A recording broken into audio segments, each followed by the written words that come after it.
And we are back and ready to go for Jay's Banter in our segment 2, part 2 of our Jay's Banter, Jays in Weekly podcast.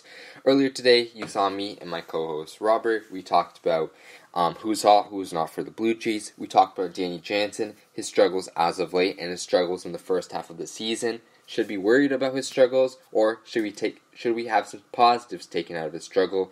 We talked about the whole Ken Giles fiasco yesterday afternoon. We talked briefly about the trades, and we touched on our mailbag questions. And now we are joined with James Pricer, the founder of Toronto Sports Talk podcast and TO Sports Talk on YouTube. And how's it going, James? Oh man, it's going great. Can't wait to get this thing going. Before we dial in on these subtopics and these segments that we're going to have, Deal or No Deal, where we talk about the Jays' trade prospects, and the Herd and Company, where we go down to the minor leagues and dig in on our prospects. We'll have James's opinion on the prospects. Just want to introduce yourself and talk about your channel and your discovery on our page. Yeah, obviously, I post Leafs, Jays, Raptor videos on YouTube, post-game to each one, and obviously Jays videos right now are quite difficult to do, but that's basically what I do after every single game, and I do the news, I do after trades and signings and whatnot as well. It's a grind, but it's a ton of fun. I know you know how it feels to grind through a rough year. Yeah, no doubt about it, especially when your teams are not doing so good. It's certainly a grind, and it certainly puts you through a lot to having to post all these different types of posts on a regular basis, but you just got to push through it, and, positive outcomes will come, and hopefully for the Jays, we'll see some nice contending baseball as of late. And shout out to James, he is a fan of the page, he's a follower of the page, and he is affiliate of the page, where he has his own podcast, Toronto Sports Talk podcast on YouTube. Go check it out, it's great stuff. Now we'll be jumping in right into Deal or No Deal, where I wanted your opinions on how the Jays should approach this trade deadline and what their attack should be. So first things first, what do you think the Jays are going to be? We obviously know they're going to be sellers this trade deadline. It's inventable. The Jays are clearly not a very good team right now. They're going to clearly be selling off for the future, and undoubtedly so, it's the right move. So who are some names you expect to see moved come July 31st, James? I look at a guy like Daniel Hudson right now. Obviously, we look at last year with guys like Sun Wano and John Axford. They were moved to the deadline having good years. And Daniel Hudson, after that really rocky start, has been ideally locked down there in the 8th inning in front of Ken Giles. And I think you can get a pretty penny. A guy throws, mid-90s, got a pretty good off-speed. And when he's having a good year, good teams bait on that. Look at the Jays back in the day when they got Mark Lowe, wasn't it? He was having a great year, so they had to pay a pretty penny, and that's what you got to do. And I think honestly, and I know Jays fans might be a little iffy about it, but I think a guy like Eric Sogard might be a guy to go, just for the fact, he's not this is not really who he is. So if you're banking on re-signing him and having him continuously do it, it's not going to happen. So if people look at Freddie Galvis as kind of like the same type of player, but you look at Freddie Galvis' numbers, they're right around his career.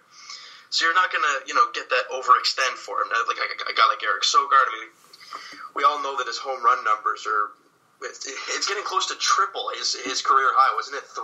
Was his career high before? Yeah, 3. And it's at 8 now. So it's incredible. And his at-bats are amazing. He's great defensively. As much as I'd love to keep him around, if we're talking about value and you look at the future, and is he a part of it? Obviously not. So I think he's a guy that goes. I think him and Daniel Hudson are 2 guys that go. It could be a very long list. I don't know what to the extent Shapiro and Atkins, what they have in mind, really, because we've obviously heard about Stroman and Sanchez, if you can get anything for that guy right now. So, I don't know. Even Ken Giles has been in there as well. So it's those 2 guys for sure, I think should be moved because of how well they're doing. But there's obviously other guys that are having good years that I think could be moved.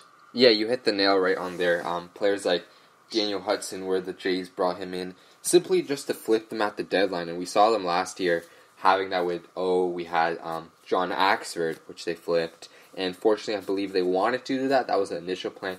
he's been injured down in AAA and has been kind of in some rehab games. And unfortunately for the Blue Jays, they signed some other bullpen pieces like David Phelps, which they hope they could have flipped at the deadline. And he is a borderline elite pitcher for the Blue Jays, David Phelps is, and his career shows that. So if he was healthy, we could have got not a blue chip prospect for these types of players, but certainly solid prospects. I believe we got Forrest Wall from the Swung O trade. Wasn't it Wall and Spanberger? Yeah, and Wall has been fantastic for the AA New Hampshire Fish Cats. So the value you get for these 1-year rental players, which can certainly help a team, say a contending team like New York in a bullpen, or even a Boston Red Sox depleted bullpen, and we saw that in their series. Oh yeah, big time. Because you can tell the difference between the Yankees and Red Sox just by that 3-game series. Yeah, and the Red Sox will be in the hunt. And it's interesting to see you mentioning Eric Sogard, which I haven't, me and my co-host Rob, we haven't really talked about Eric Sogard that much, but thinking about it right now, Eric Sogard could fetch us a nice prospect. Looking at his numbers right now, he has 8 home runs. He's hitting 301 with an on-base of 369 and an OPS of 864 with 23 RBIs and a little bit of speed on him with 6 stolen bases. And he's just that prototypical leadoff hitter. Will he'll take his walks, he'll give you good at bats, and he'll just run the count on pitchers and just wear a pitcher down. And personally, he's the ideal player for a contending team. Just a glue guy who can play anywhere. You saw him DHing a few times, second base, and you just see him just a positive guy. And his nerd factor is obviously a fan favorite for any team to have. And I do have some more players that I believe that could be traded coming July 31st, and I want your thoughts on that. So first on the list, we have Marcus Stroman. So Marcus Stroman has been rumored to be uncontent with the front office. The front office has not reportedly not offered him, have come to him in a contract extension, and we've seen him mention that. We've seen him be very verbal about this. We've seen him, I believe I posted it, I said, he said after the post game, 2 starts ago, he said he wouldn't be surprised if he wasn't Blue Jay come July 31st. And then this past years in New York, he said, I believe he said something along the line of, I would love to play in the bright lights in something like New York. So for Marcus, he's currently envisioning the possibility of him being traded, and I feel like for him it'd be beneficial. You just love to see Marcus Stroman pitch in the playoffs, no? Again? Yeah, I mean, look, obviously, me being a Stroman fan and loving the emotion he brings, I'd love to see him stay with the team. But I guess the front office doesn't see it. I don't know. He's pitching unbelievable right now. But you mentioned him in the trade, and I don't know if we're going to be getting into the whole what we could get for him kind of thing, but we've obviously heard the comparison about Chris Archer and everything, and they got a pretty big haul for Chris Archer. So I mean, I don't know to the extent if you're going to get that, but I mean, if they can, then I say take it right away. But again, in the end, they're all prospects, they're all projects, and will they all work out? It's a question mark. But for Stroman, he's only 28, and I know having young guys is great. You can't win a championship with just young players. I'm going to flip to the Edmonton Oilers. They tried it, and they're down in the dumps. So, I don't know, having the guy that's been around Toronto for the good times and know what it's like for these young players going through it once this team gets competitive, I think it would be a great thing. Plus, he's an outstanding pitcher. So, I don't know. I personally don't think they should move him. I think they should extend him, but the dominoes will fall when they will, really. Yeah, and you just gotta feel bad for Stroman. He gives his heart out for every single J-Star. You see him being a very big competitor for this team, and numerous times he's mentioned that he wants to stay in Toronto. He puts the city on his back. We've seen him in these playoff runs, 2015, 2016. Just amazing stuff from Stroman all around. And to see the front office not showing the same reciprocal energy to Marcus Stroman, it's really been frustrating. But maybe it's understandable on their end. Maybe they have a vision for the team. And it kind of makes me wonder how the front office was was very quick to jump on the extension on Randall Grichuk, who is not having a very good season, but then is hesitant to even approach Marcus Stroman. And to think that Marcus Stroman, unlike Aaron Sanchez, who was with Scott Boras, and that's like a long shot to re-sign him, Marcus Stroman is a player who's very verbal, and he stated that he wants to stay in Toronto. And personally, right now, I wouldn't want to trade him. Like you said, he's 28. I feel like he could be he's a type of pitcher where you want the young guys to be around. He has very uplifting energy with players like Gurriel, the young wave coming around, Biggio, Bichette, Hernandez even. You just want these guys to be having a positive energy in the dugout. Stroman gives that, and Stroman is that ace-type pitcher. Right now, he's pitching to a 3.02 ERA with a 1.25 whip with a 2.5 WAR, and he's been really serviceable for the team this year. And I feel like if we were to trade him, it would definitely have to be a haul, like the Chris Archer haul.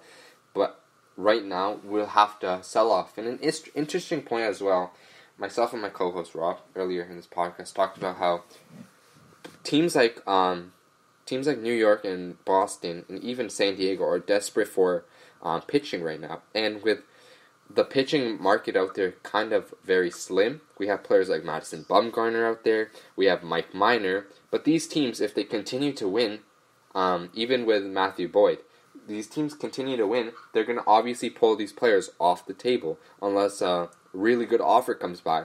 And to say that the Jays, as of right now, are going to be selling at the deadline, it appears that Marcus Stroman will be the best trade suitor for any other team in the league, having that the other teams have pulled their best players off the table. So it'll be interesting to see how the teams will approach the Blue Jays, and maybe we can pull off a trade with New York, maybe acquire a guy like Estevan Florial, or maybe even Clint Frazier for Marcus Stroman, which will be a very nice haul for the Blue Jays, don't you think?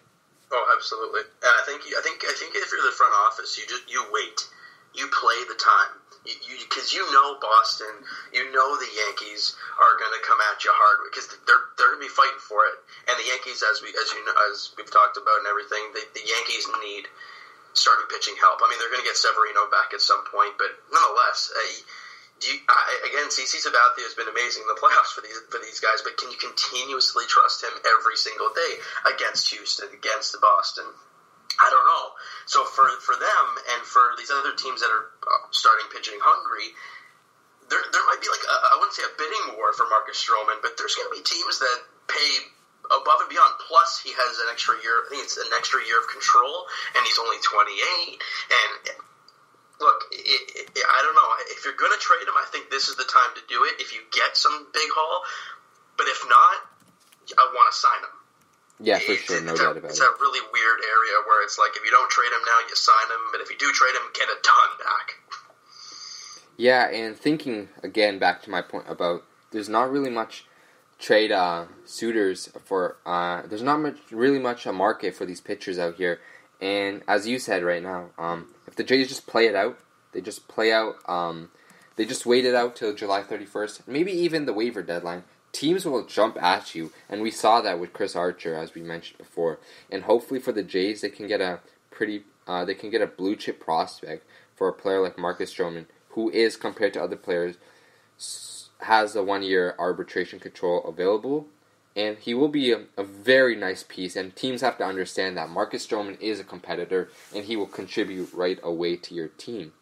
Speaking about Marcus Stroman, we have some more trade candidates coming this July 31st trade deadline. We have Ken Giles, who we saw yesterday afternoon not appear in the game. And quickly, I just wanted to get your thoughts about that. Why do you think he wasn't in the game yesterday? The only thing I can think of is that there could have been a safe situation, but then you run back to the whole, Baltimore Orioles in the wild card game, why they didn't throw out Zach Britton. Now, ideally, this was not a wild card game, but it's that really weird area where it's like, yeah, you throw him out there, great, and, he gets a clean inning, that's fantastic, go to extra innings. What if you score a run? Who the heck do you go to next? Did they already use Daniel Hudson in that game yesterday? Yeah, they did. Yeah, so, they already used Biagini, Hudson, and if they use Giles, it starts to get pretty thin after that, so then do you trust one of those guys in a safe situation? But I don't. Out of all the people, I